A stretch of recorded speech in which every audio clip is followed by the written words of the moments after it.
Bonjour, c'est Benoît et si vous désirez obtenir 3 stratégies qui peuvent vous permettre de diminuer de plusieurs milliers d'euros les frais d'acte d'achat de votre prochain investissement immobilier en Belgique, je vous invite à bien regarder la vidéo jusqu'au bout.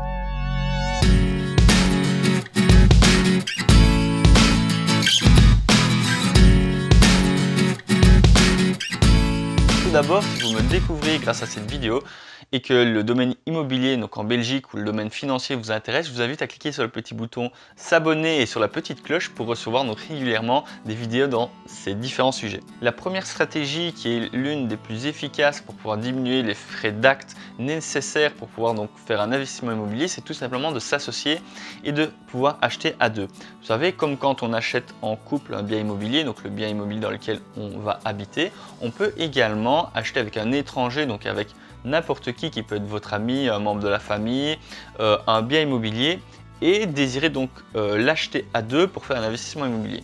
De cette manière, on va diviser forcément la moitié donc, des frais d'acte nécessaires pour pouvoir donc acquérir le bien immobilier, donc vous pouvoir acheter le bien immobilier de moitié, donc chacune des parties, donc que ce soit aussi bien vous que votre partenaire devrait placer que 50% des frais d'acte nécessaires pour pouvoir faire l'achat.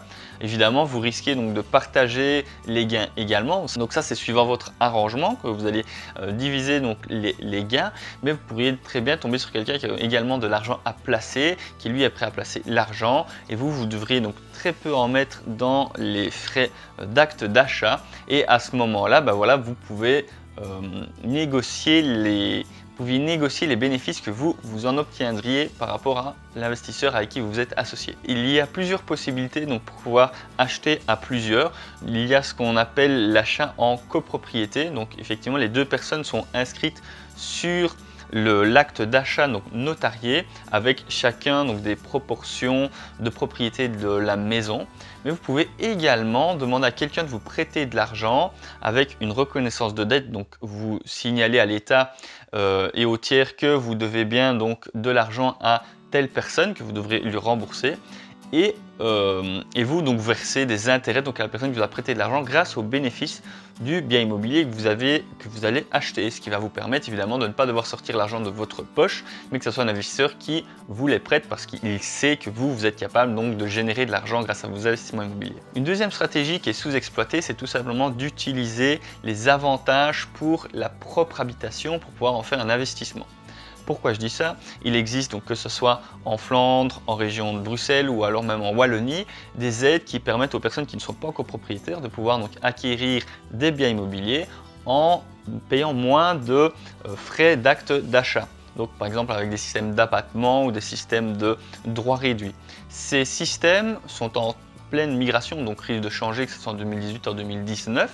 Donc je ne vais pas spécialement donner des détails sur ces systèmes qui permettent donc de diminuer les frais, mais par contre je vais vous donner des petites astuces sur les choses sur lesquelles il faut surveiller qui peuvent vous aider pour faire des investissements. Souvent pour avoir droit à ces différentes ristournes et ces différentes aides pour donc, diminuer les frais liés à l'acte d'achat pour sa propre habitation, on doit signer des obligations. Les obligations, quelles sont-elles? Bien souvent, c'est de devoir habiter dans la maison, que ce soit dans un certain délai ou pendant une certaine période. Et vous devez faire attention justement à ces délais que vous signez et ces périodes d'obligation dans lesquelles vous deviez habiter dedans. Imaginez que vous êtes locataire, vous n'avez pas encore d'habitation et vous désirez faire un investissement immobilier.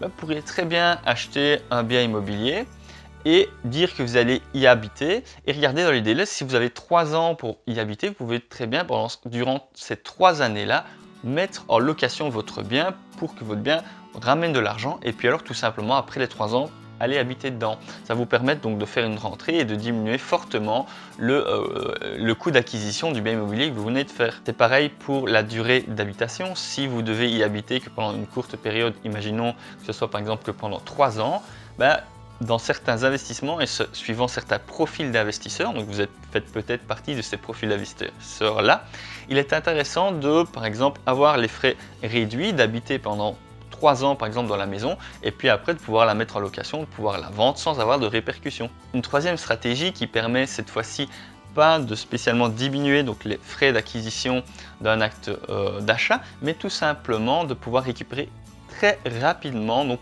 du cash lors du début de la mise en location du bien immobilier. Je m'explique. La stratégie consiste à demander à la banque un emprunt différé. Qu'est-ce que c'est qu'un emprunt différé?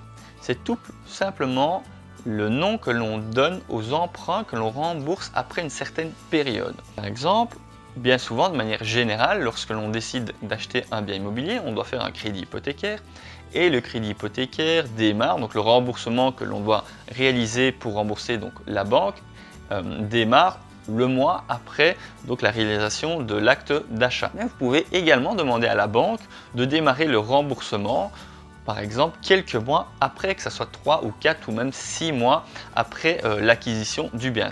Toutes ces conditions évidemment d'emprunt sont à négocier avec la banque. Il existe différentes sortes d'emprunts différés. Il existe par exemple l'emprunt différé total, donc vous ne remboursez pas 1 euro à la banque avant que la période d'attente soit écoulée, donc par exemple les 4 mois, mais vous pouvez également négocier avec la banque un délai, donc comme je viens d'expliquer, mais de rembourser uniquement les intérêts pendant ce délai-là et pas le capital, ce qui va permettre d'avoir évidemment un remboursement beaucoup moindre pendant plusieurs mois. Et si le bien est en location, vous allez récupérer donc tout le montant de la location beaucoup plus rapidement sur votre compte en banque, qui va vous permettre donc de recapitaliser rapidement une somme d'argent.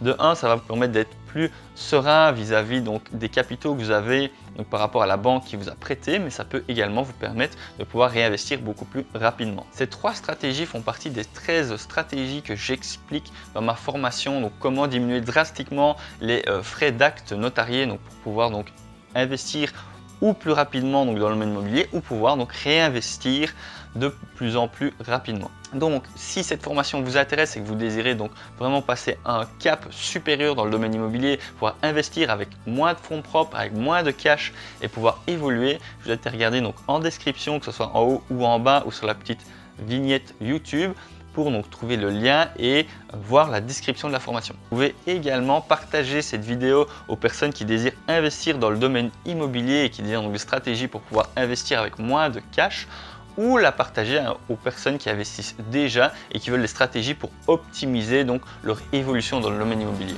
Et je vous remercie d'avoir regardé la vidéo. Soyez forts, à très bientôt. Ciao!